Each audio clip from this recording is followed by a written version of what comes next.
Hello and welcome to Two Beers Till Takeoff, the podcast inspired by conversations overheard at the airport bar. Join Phil as he grabs a couple of beers and chats with interesting people from around the world, sharing expert knowledge and hilarious stories that you won't find in your guidebook. So pull up a stool and get ready for an adventure as we explore worlds of travel and beyond with Two Beers Till Takeoff.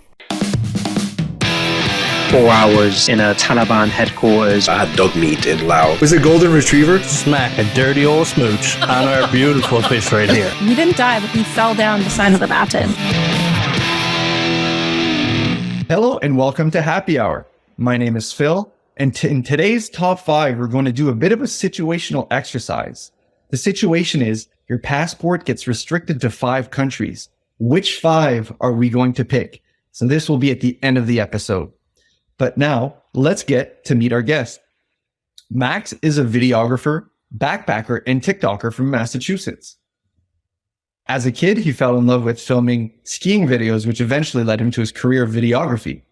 His job brought him to some crazy experiences this past year, including working on a party boat in Croatia, which we'll definitely have to get into, a leech attack in Thailand, and sitting at a table full of billionaires at the biggest tech conference in the world. At 23, he's visited 16 countries, but now has a goal to visit every single country in the world. Welcome to the show, Max. Thank you very much. Thank you for having me. I'm excited to be here. What's going on with you, dude? Not much. Just got back from Europe, like 4 months in Europe. So I'm just kind of hanging out at home, planning the next big trip and editing a lot of videos. That's for sure. Awesome. I fucking love Europe, man. I feel like it's a great first destination for a North American, right? Because it's like it's just so well done. You know what I mean? Like transit's really good. The food's amazing. Almost everybody speaks English. It's like a great first continent. I feel like if people are looking to dip into traveling, right? Yeah, and everything's close together. You can get to stuff by train, by bus. You can be like in a completely new culture within like an hour train ride. So it's just perfect to hop around quickly and see everything. Yeah, the euro. You got the euro language. Everything's so much easier than other places for sure. Yeah. So how did you get into traveling? That's a great question, and I'm honestly not even totally sure. I think the main thing I think is really videography. Back when I was in college, I got really into a bunch of these like travel videographers. People like heard of like Sam Colder or Carl Shakur, guys like that who are they're like cinematic photographers or videographers who just are in a different country every week doing amazing things, skydiving, like cliff jumping, cool stuff like that. And I think that stuff, just seeing that just inspired me. I want to see new things. I want to make videos of those things. I want to feel inspired. And I think that just like being stimulated in a new country all the time is just like the best way to learn about the world, learn about yourself, see new things. So it's really the videography that kind of led me into travel. Nice. Yeah. And I mean, for people who don't already know you, they definitely have to go check out your TikTok page and all your social media accounts, because your videography. Listen, dude, I know Carl Shakur. I don't know the other guy you mentioned, but I think you're right up there with them. So I'm definitely go check out his page. That's a huge compliment to me, since he's like one of my idols for sure. That's awesome, dude. But anyways, so you're from the state of Massachusetts in the United States. I am indeed the best state. What was it? The best state? What was it like growing up there? So I am from the Berkshires, which is a little part of Western Massachusetts that most people don't even know about. People in Eastern Mass say it's not real. We're like out in the middle of nowhere, and it's the boonies. The boonies, indeed. Yeah. So I grew up with just outdoor everything. During the summer, you're on a hike every day. You're out on the lake, like rope swinging. You're skiing. We have a ski mountain right in my town. So my childhood was just outdoors everything. You're constantly just doing wild stuff, and all my friends are like that. We're all like trying to learn how to like go double backflips off cliffs or like do the next cool like ski trick. So it's just a lot of kind of going outside and messing around. And I think that's another thing that really got me into travel, is that just trying to do that same stuff but in cooler places. So yeah. And then of course we have Boston, which is in my opinion a fabulous city. So I was taking day trips there all the time, and I actually lived there for a year. So Massachusetts is a nice place in my opinion. Yeah, there's a few things that Massachusetts are known for, right? One of them is the Masshole. Can you maybe define the Masshole for people who don't know? Yeah, so for people who haven't been to Massachusetts, people from Massachusetts can be a little bit rude sometimes. You know, we're known for being bad drivers. We love our iced coffee.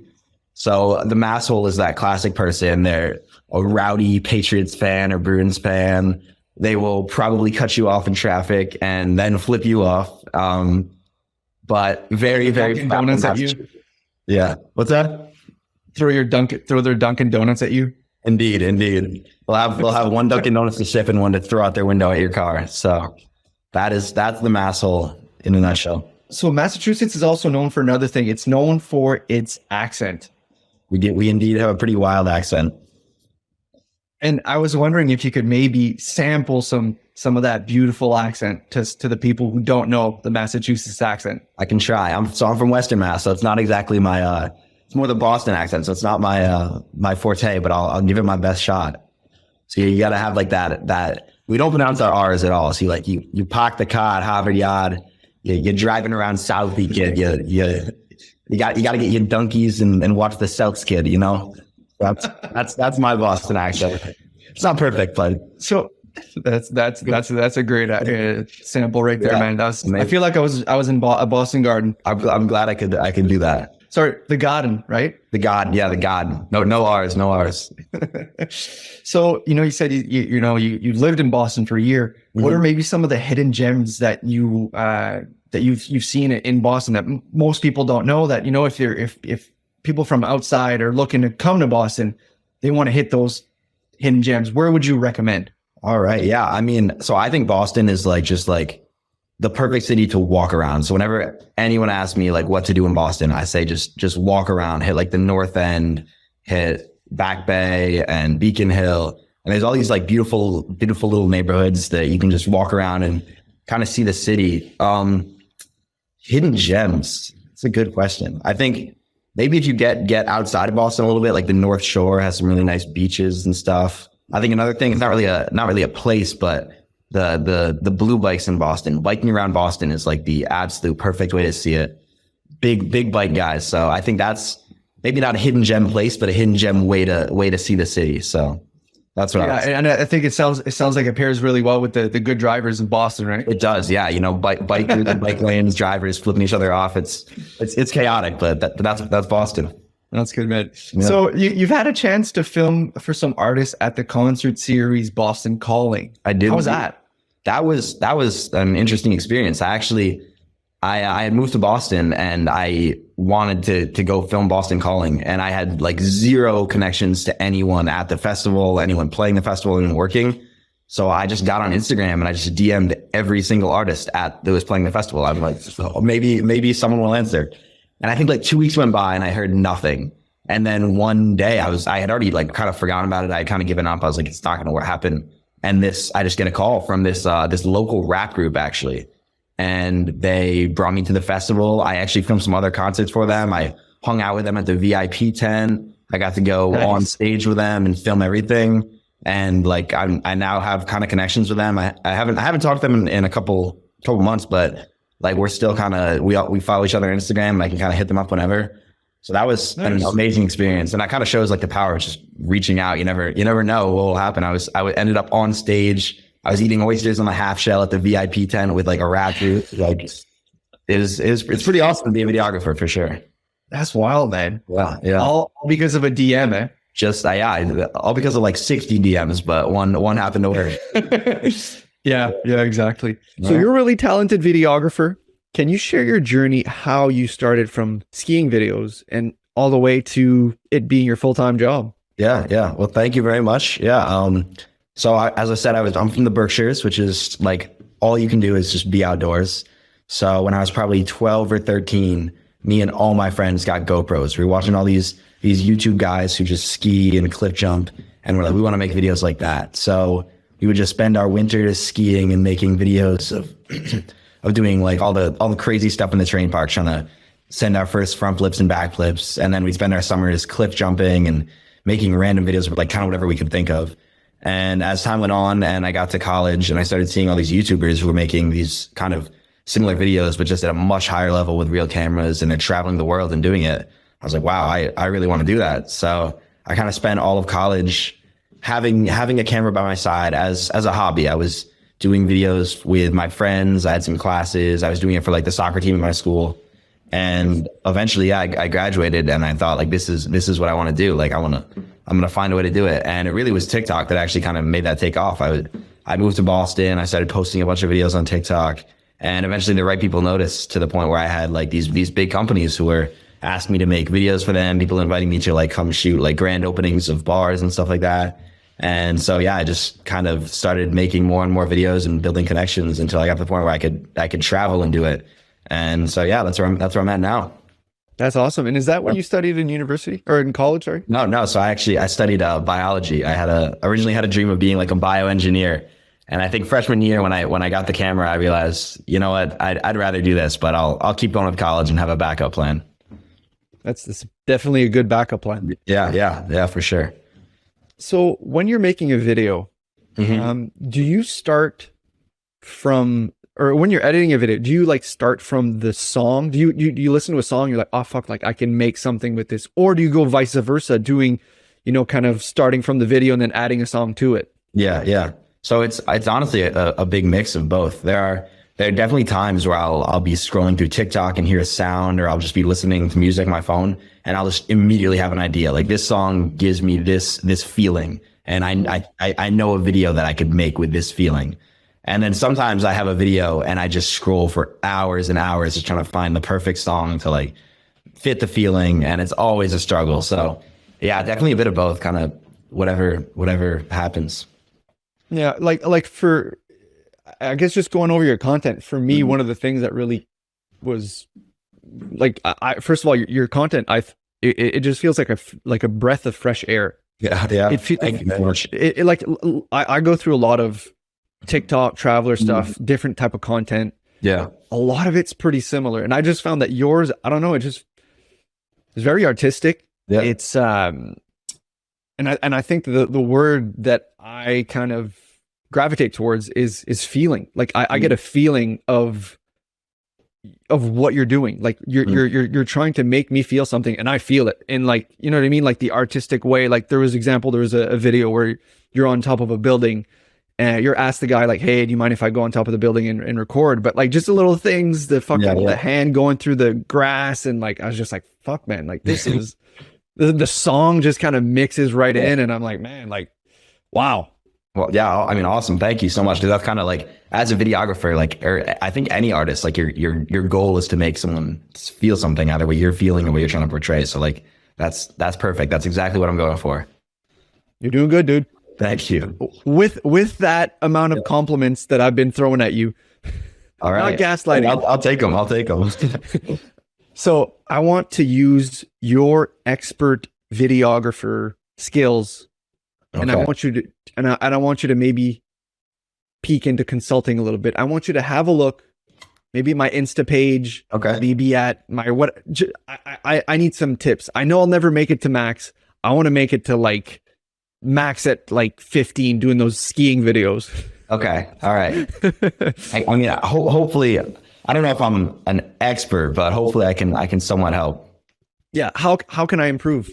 I mean, so I would say just like in general, like one of my biggest things, which I'm definitely still trying to figure out, is like how to just grab someone with a hook. So what I usually try to do is like when I tell a story, I try to think of like the main like kind of tagline from that story. Like when I'm whatever is most crazy and grabbing. And then I put that right at the beginning of the video to try and just like get people. So I'll be like, yes, I bribed this Vietnamese family to go on a hike, or like this restaurant sold drugs on the menu, and just have that crazy tagline just right at the beginning to try and tell a story.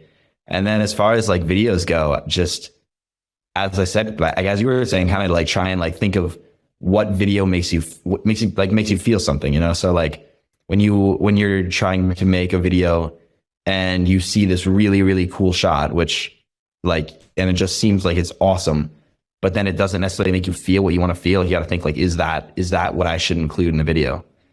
So yeah, just kind of scrolling on Instagram right now, and I don't know. I think it was pretty good. I think you got some pretty good taglines to start. Pretty good like supporting media. So I think you're well on your way. Is the quality where it should be? So that's one thing.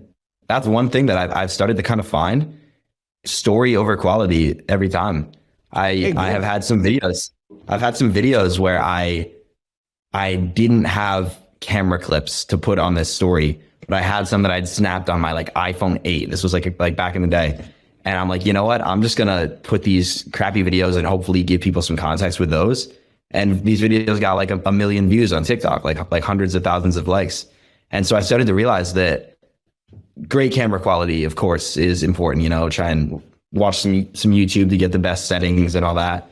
But people just love a story above everything. And if you can tell a story with bad videos, if it's a good story, it's going to do well and people are going to like it. Awesome. So my iPhone 3GS is just, I'm keeping it forever. Fuck that. I think your iPhone 3GS will do just fine with a good story. Fucking right, boys. Hell yeah. So yeah, right on. So I appreciate that. I will definitely continue to focus on the story, and I thank you for your expertise.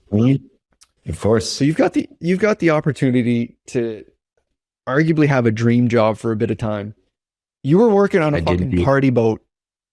What was that like? So that was a pretty unbelievable experience. There's this work exchange company, World Packers, had hit me up. They'd emailed me after seeing some of my TikToks and wanted me to go try one of their jobs. And I figured I'm going to go out to Europe anyway. Like that's perfect. I can do some traveling and maybe do it for free. And I'm scrolling through these jobs and I'm seeing a lot of like working in hostels and working on farms, which like I honestly think would be very fun. Like I think it's really cool to just live with somebody who's a local and they can show you around and just get to meet people. And then I stumbled upon this job as a boat party promoter. And I was like, I can't pass that up. And we applied and it just worked out. Like a few weeks later, me and one of my best friends we showed up in Croatia and we just get picked up and I'm living in a house with a bunch of like other like 21, 22, 23 year olds, all my age. We're waking up every morning to go party on this boat, which just goes out into the Blue Lagoon in Split, Croatia. It's one of the most like beautiful places, blue water. There's really awesome architecture to look at. And you're just surrounded by young, beautiful people having an amazing time. And I will say it gets a little tiring. There's a lot of like repetitiveness, a lot of alcohol too, which is not necessarily my favorite thing in the world. I definitely enjoy a good drink, but this was like drinking every day. And you would just party and swim and meet all these amazing people. And then that night go out and go to the bar and try and invite people on the boat. So you basically just spend your life inviting people to parties and just having a great time, traveling for free, living for free, and just meeting awesome people. So that was a dream for sure. So it's like a tough on the liver job.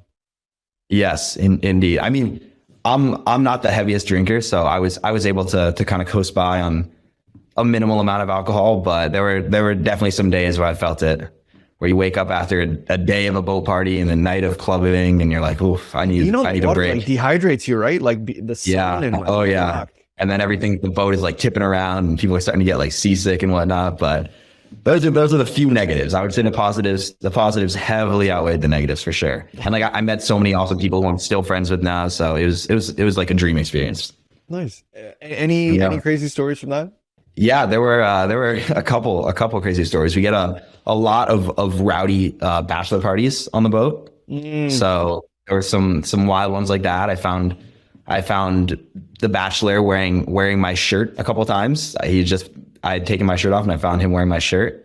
A couple times got thrown up on, which is never fun. But I think the wildest story was this group of like 20 Irishmen who came, and a separate couple of French people. And the Frenchman had way too much to drink. He's like completely unconscious. They're trying to do CPR on him. They're just waiting for the boat to dock so we can get him on an ambulance. And this rowdy group of Irish guys decided to jump off the boat right when we're docking, which is a big no-no because the Croatian boat, like the owner of the boat, can get in a lot of trouble. So this Frenchman is like trying to get transported on the ambulance. Meanwhile, these Irishmen are swimming back to shore, and all the Croatian like sailors are waiting there to just like beat them up. And these Irish guys get on, and this whole fight breaks out. The Croatians versus the Irish guys. There's like fists flying and feet flying. Meanwhile, 10 feet away, there's an ambulance, and they're trying to transport this French guy. And it was just a mess of a night, but everything ended okay. I think everyone was okay. So Nobody died. Nobody died. Fuck, dude. But that was one to see. Yeah. Yeah. So you're a big football guy, from what I understand. Football. Yeah, somewhat. I played in high school and college, so Nice. I don't get to watch too often. But what's that? Juventus. Chelsea. I do have a Juventus here, but Chelsea's been my team. But yeah. Nice. And I guess during your times abroad, have you had a chance to go see any games?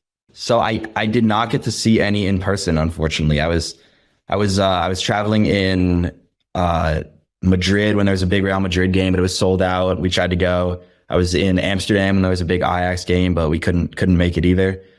But I did get to watch a lot of the World Cup. I was out at a bar watching the World Cup every night. And in Europe, it's like the World Cup. What's that? You were in the World Cup. You were in Europe during the World Cup. I was indeed. I was in Spain for most of it. I got to watch an England game in London, which is a pretty awesome opportunity. I watched some games in Dublin. I was kind of traveling all over, but yeah, just go out to a bar every night, and people in Europe get rowdy. So it was really fun to watch the World Cup there. If you don't have tickets, it's the best fucking place to go and watch. Oh yeah, I'm sorry, but it's insane. Yeah. And dude, London especially. London was wild for the England game. It was like 500 people packed into this like outdoor bar, and people got rowdy. And unfortunately, that was the game they got eliminated in. But it's still awesome to watch for sure. They get eliminated every year, right? Yeah, I know. It's not coming home.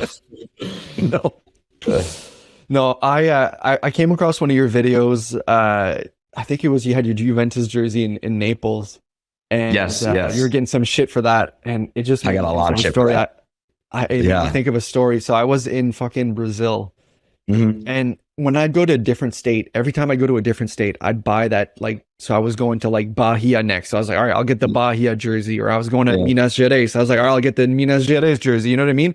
Because if you're there with the local team and you have their jersey, you're the best friend. You know what I mean? But it's dangerous. Of course, I want to be liked here. Like, I don't want to be a contrarian at all. Yeah. Anyway, so we're in the Bahia state. I've got my Bahia jersey. We've just left the beach, and we're going to look to go watch there was the final of their league there, and it was Palmeiras versus somebody. Anyways, yeah. So we walk into this bar.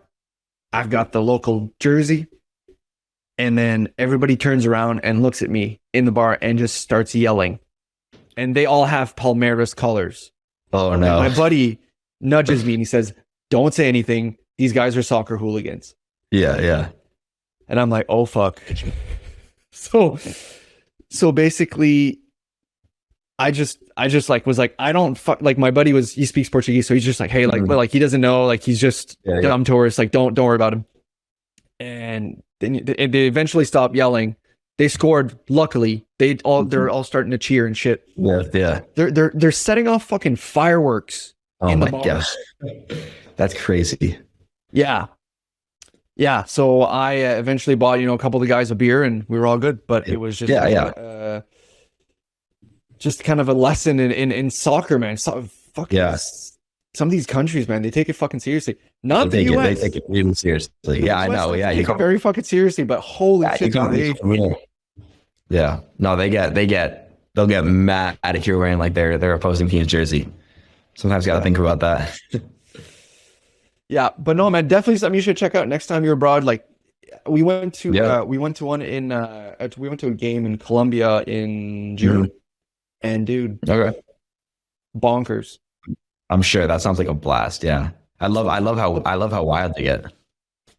Like, dude, they jumped up and down for fucking 90 minutes. Yeah. I mean, like, that's like just the best atmosphere to be in. You can't even get that at a hockey game. I'm just saying, like, there's no other place that. Anyways, it's unreal. You got to fucking do it. No, 100%. There's another thing I want to talk about before we get into the top 5. Yeah. Psychedelics.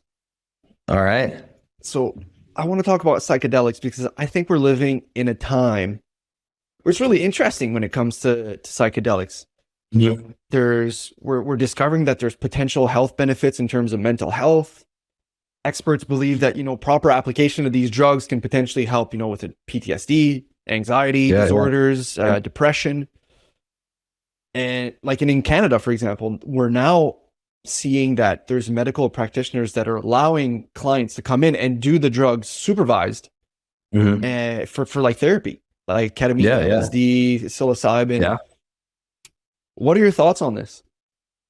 Yeah, I mean, I personally am all for that stuff. I hadn't really had a chance to try that much. I've kind of always been like a bit afraid of like altering my mind that much. Like I hear some crazy stuff about like DMT and wild stuff like that. But after being in places like Thailand where it's not legal, but a lot of people do it, or places like Amsterdam where it is legal, and you just see how happy people are and how much like stuff like that can benefit, how safe it is even. I'm all for stuff like that, especially like when we have like alcohol is such like a prevalent part in like every culture, and it's like one of the most like dangerous, like worst drugs for you. You kind of start to realize like maybe all that natural stuff is like really, really good for the mind, the body, and yeah. So I'm pro. I'm a big proponent of, and I mean, don't get me wrong. This show is called Two Beers Till Takeoff. I love it. I love to have a beer. Yeah. But I'm a big proponent of, if you do something and the next day you feel like shit, it might not be great for you. Yeah, I am all for that for sure. You know what I mean? Like weed, there's not really a hangover. Yeah. Psychedelics, I mean, you might get there's some secondary effects, but I mean, you're not completely dead. Like you're not hungover, right? Mm-hmm. Yeah. So, and like usually you probably come out feeling better, honestly. Yeah, like I don't have a ton of experience with psychedelics, but I recently did ayahuasca, and the next day I wasn't like physically fucked up. Like I wasn't like sick or like headache or anything like that. It was more like reflecting on the experience made me like, whoa, like that. Yeah, I'm sure. Dude. That's kind of a wild experience to go through. Yeah, and I mean, like I'd never done any other psychedelics, so it's really jumping off the deep end. And, big one to start with. Yeah. Do you ever think that with kind of the advancements with psychedelics in Canada, for example, do you think the US will ever adopt something like that? I honestly do. Yeah, I think that the US can be a little behind the times and on a lot of stuff, but I think that, I mean, like in Massachusetts, like maybe 10 years ago, like weed was one of the most like, just like you're evil if you smoke weed. And now like in my hometown, there's like 6 dispensaries, like within like a 10-minute drive of me. So I think that it takes a little bit of time to get used to stuff like that. And I think that psychedelics might be a bit down the road for sure, but I don't see why not. Like, especially when I've looked up like mushrooms, they're like supposed to be like the safest drug, like safer than weed. So I think that over the next couple of years, we'll hopefully adopt stuff like that. Yeah. Is it for you guys? It's still federally illegal, but it's legal in your state. Is that what it is? It is. Yeah. So at the federal level, it is illegal, but like in Massachusetts, you can walk down the street with a joint. Like it's no big deal. Kind of just do whatever you want with it. Right on, man. Well, I know. I think you have a bit of a story with psychedelics that you may have tried. I do indeed. Yeah. That was in Thailand. Actually, I was where was I? I was in Vietnam first to start. I was in Ho Chi Minh City, and I was out at dinner one night with this girl that we had met at the hostel and a few of my friends, and she was telling us about this place that she had gone in Thailand called Railay Beach, which is kind of a somewhat like remote little beach town. And she was telling us about these magic smoothies they have there. And we're like, that sounds pretty cool. So when we got to Thailand, we were in Bangkok, and we took a 13-hour sleeper train to get down south and ended up in this small town called Ao Nang. And my brother was all for trying it. So was my friend. So like, all right, so what you have to do to get to Railay, it's like completely like disconnected from mainland Thailand. It's not an island, but like there's just huge cliffs on all sides. Like you can't drive there, you can't even walk there. So we had to get this boat there. It's like a little boat ride, and you get there, and it's just this like, it's this oasis. It's like this little like kind of like it's almost like a Rastafarian little beach town. Like there are all these Thai Rastafarian guys. Like they all have like the Jamaican flag and the Rastafarian colors, but they're all Thai guys, and they're all like every single restaurant's just advertising like magic smoothies and happy shakes and whatnot. And we're walking down the street, and this one Thai guy just like comes up to me and my brother and just starts feeling our hair. And my brother has like much wilder hair than I do. He has this crazy curly afro, and this guy's just infatuated with our hair. He's feeling it. He's like, "You guys got to come into my shop for a smoothie." And we're like, I mean, if you insist. So we head into this little shop, and yeah, so we got these banana smoothies, and we kind of all shared. We shared like 2 of them, and just kind of hung out in this little bowl bar for a bit and had a great time. And we're like, let's go head to the beach. So we headed to the beach to go just have like, you know, a beautiful time on the beach. It's like white sand beach. We kind of had it to ourselves too. And we're just sitting there all like kind of looking at the mountains and seeing stuff kind of move around, like nothing too crazy, but just like mild stuff that makes you feel amazing. And we look over, and it's just this big daunting cave. Like it's kind of like it's like that, like the vertigo effect. You just see this cave off in the distance, and it's like terrifying. But for some reason, we're all just like, we have to go in there. So we all just like band to this cave. You have to climb up like rocks. We're all like struggling to do it. And we get in this cave, and we're just like all just amazed by this cave.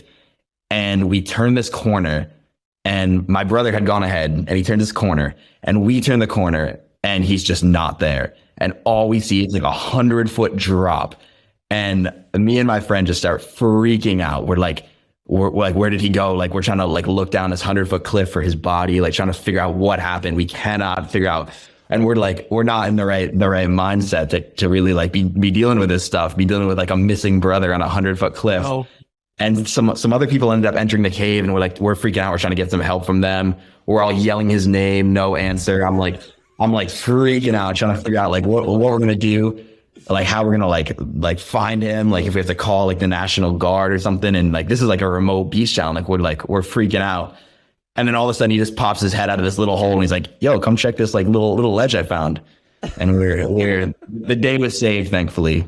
I had never felt more like calm in my life after that. All the adrenaline just settled, and I was like, and the rest of the day was amazing. We got to like hang out with monkeys and swim in the water and whatnot. But let me tell you, don't let your brother wander off in moments like that with like 100-foot cliffs.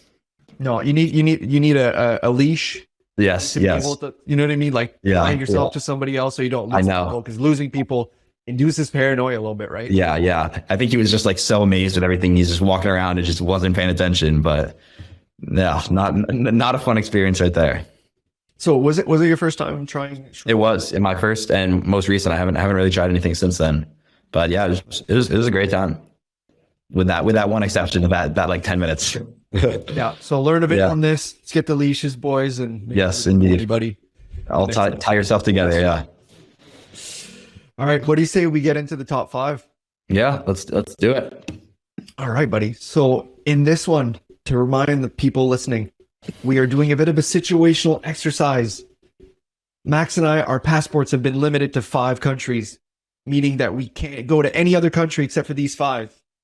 So Max, I'll let you, as the guest, start us off. So I think I'm going to have to go with Brazil. Brazil's my number 1. Big, huge country, pretty diverse. You know, I think it's maybe not the most stable, but it's going to be cheap. It's going to be an adventure nonetheless. So I think Brazil's my number 1. Fuck yeah, dude. Man, that was one of mine. That was one of my picks. Brazil, just an FYI, there's a really good state that not a lot of people go to. It's called Minas Gerais. Nuts. Yeah. Their biggest city is called Belo Horizonte. Okay, I never heard of it. Belo Horizonte, I guess. But the TE there, anyways, there's nothing there. Okay. But they have the most bars per capita. I'm there. I'll have to check it out. It is so fucking good, man. Yeah. I'm telling you, it's chicken hearts, barbecue spots everywhere, and just basically like patio sets in front, and just bars everywhere. I'll have to check it out. When I'm stuck in Brazil as one of my 5 countries. Yeah, dude. And I mean, beaches, fuck, that's a sick pick. Hell yeah. All right, so my first pick here, I'm going the US of A, baby. Let's go. Going for the throat. I respect that pick. I think that we kind of have similar strategies here because, you know, if we're only limited to these 5 countries, we have to have some space. We need some, you know, a lot of shit to go see. Right. And I think that Brazil and US definitely hit both of those, but I'm going US. I feel like it's diverse enough. I'm a big fan of American football and I can't be limited to never go see a game. So yeah, just say fair enough. USA, baby. If I didn't live here my whole life, I would pick USA. I just gotta get out a little bit. Fuck, dude. You guess you'll never be able to see your parents again, though. I know. You know what? I'll have them come visit me in Brazil. Say them. All right. We're going snake draft. So I'm picking number 2. Okay. And I'm going to go Australia. Solid pick. Australia is a little bit, it's similar in terms of the US. It's a large area. There's a lot of shit. Beaches are king. And not a lot of people know, but you can actually, there's snowboard ski there too, right? There's mountains in Australia. I feel like Australia's got a lot of it. Like they got the desert, they got the mountains, they got the beaches. Great people. Go to Australia, dude. That is a good pick. Very good pick. Ooh. All right, what should I go for? At my number 2, you know, I'm gonna go with a bit of a smaller country. Maybe I wouldn't say underrated, but a bit of a smaller country. I'm gonna go with Spain. Spain, number 2. Very like diverse landscape. I recently road trip Spain. Like everything you want like a jungly feeling. You got it. You want mountains. You want beaches. You want anything. Love the food. Love the people. Love the language. Spain, number 2. What was your favorite part of Spain? So I lived in Barcelona, and I love Barcelona. Although I know some people, a lot of the Spanish people don't even want to consider that Spain anymore. They were like hating on them the whole time. They're like, yeah, they want to leave. Like, but I spent a couple days in Granada, and Granada was just unreal. It was one of my favorite. Right? Yeah, it's like kind of near Malaga. It's only like 40 miles from the ocean, but it's like way up in the mountains. You can see palm trees and snow-capped mountains in the same view. Like beautiful neighborhoods. Awesome hikes, awesome food. Yeah, I love Granada. Tapas is huge, eh? It's like my favorite way to eat. My favorite way to eat. Did you get to do the Basque region? No, I didn't. West? I did not, unfortunately. I was in my brother was studying abroad in Salamanca, Spain, which is kind of not right there, but somewhat close. But we went south from there instead of north. So that gives me more to explore when I'm stuck in Spain. Awesome, dude. Right on. So it's snake draft. You're right back to number 3. All right. I might be sticking with some of these medium-sized countries. I might go for South Africa here. Ooh. I want those mountains. I want that wild landscape and the wildlife. I'm trying to kind of have a diverse pick. You know, Brazil, South Africa, Spain. Get a bit of all the worlds, so I can, when I'm traveling, I can see everything. And I have a lot of friends in South Africa, so I have people to visit and stay with. So I'm taking South Africa. The wine. South African wine, is that a big thing? Yeah, dude. I'll have to try it. Again, more for me to explore when I'm there. You're killing it on these 3, man. Fuck. All right. I feel like I've taken a couple, maybe of the. I feel like I've taken some safe picks. I feel like you've gone for some really like sexy, like. They're trying to get a little wild, you know. Yeah. So I'm gonna go and pick one that you might not have thought of, but I'm going Czech Republic. All right. I'm interested to hear why. Absolutely love Czech Republic. Czech Republic is the place in the world that consumes the most beer per capita in the world. It's like 180 some liters per person per year. Perfect for the podcast. It's cheap as fuck. The beer's great. Amazing hockey culture. Canadian. Really? I would have never expected that. Dude, yeah, Czech is great hockey country. I'm going Czech, dude. I love it there. Yeah. You have convinced me. I have to go check out the Czech Republic. Check it out. No pun intended.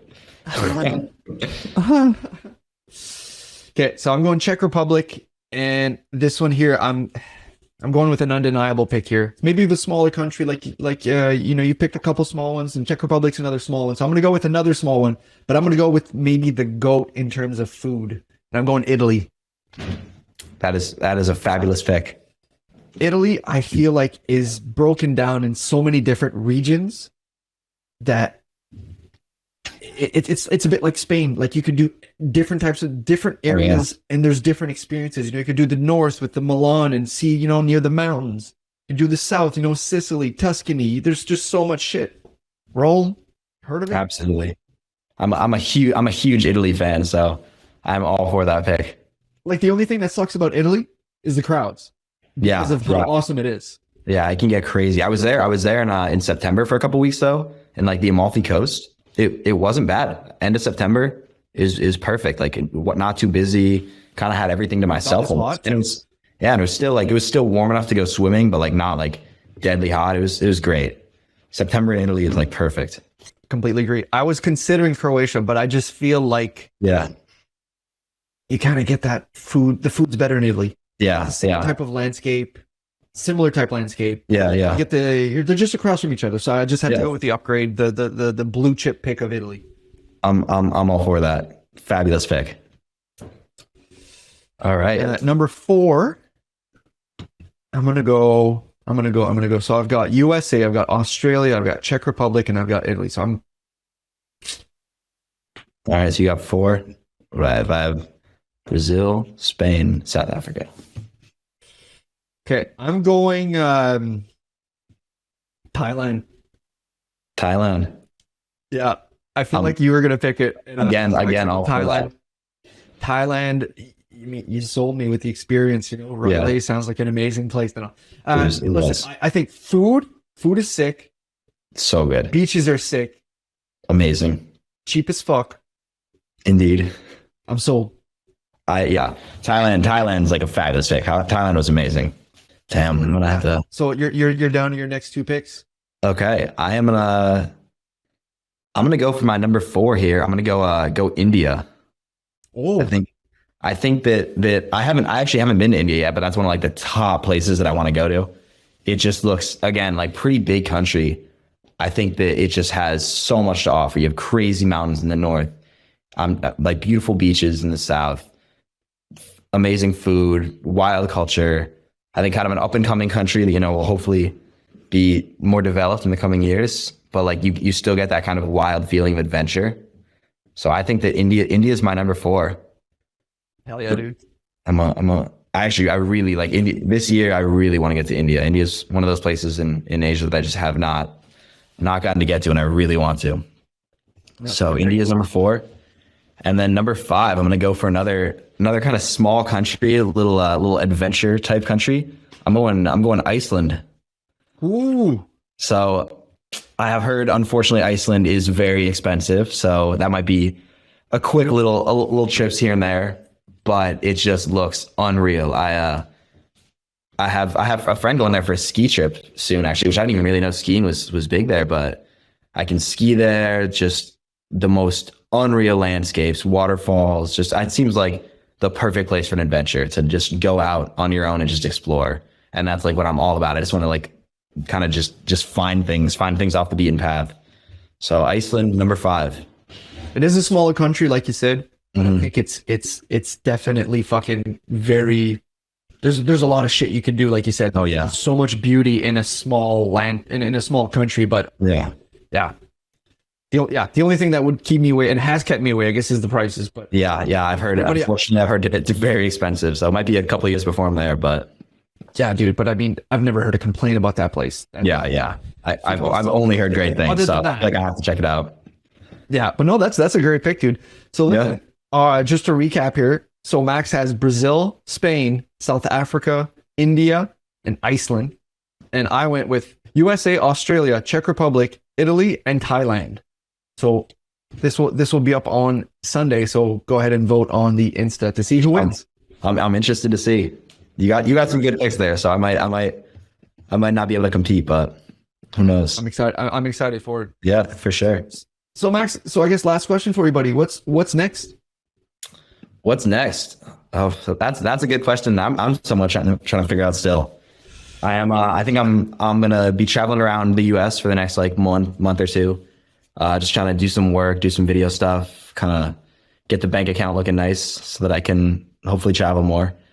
And then I'm thinking about heading off to Central America, maybe South America too. I'm thinking I really want to get to Mexico and then kind of work my way down. And maybe if I have time, get to Colombia, Brazil, Peru, Argentina, kind of hopefully see everything. I mean, as I said, my goal is to go to every country. So that might take some time, but yeah, I really, really want to get to Latin America. Fucking right, dude. Sounds awesome. Yeah. Can you and actually of course, remind people where they can find you? You're on YouTube, you're on TikTok? Yeah. So that was the other thing I was gonna say. Like, of course, just making more videos. I'm on TikTok, YouTube, and Instagram, all as my name, Max Tabakin. So MaxTabakin. So yeah, I have so many stories from Europe and from Asia that I just haven't gotten to tell yet, and so much footage that I'm kind of just sitting around waiting to upload and waiting to edit. So over the coming weeks and coming months and coming years, I'll definitely be posting a lot of adventures and stories, and hopefully making some new adventures and some new stories to tell. So yeah. Awesome, dude. Anyways, I highly recommend that follow. Go check out. Thank you very much. Super excited for where you're going, man. I'm just so excited to follow along and see where you end up. Yeah, I really appreciate that. I am too. And listen, dude, any time that you go to fucking India, you go to Central America, and some crazy shit happens, you're always welcome to come on and tell some crazy stories. Thank you very much. I'm hoping I'll have some really crazy ones coming. Fucking right, dude. Thank you for listening to Two Beers Till Takeoff. Do you want free additional content or just to stay connected with the show? Then give us a follow on our social media platform. That means TikTok, Instagram, Facebook, all of them. Are you in need of podcast production services, video editing, or anything in between? Then look no further than Strut Sound Productions, the official producer of the Two Beers Till Takeoff podcast. Music produced by Alex Gagne. Check out his work in our show notes. Voiceover done by Viking Leo K. See you next week on Two Beers Till Takeoff.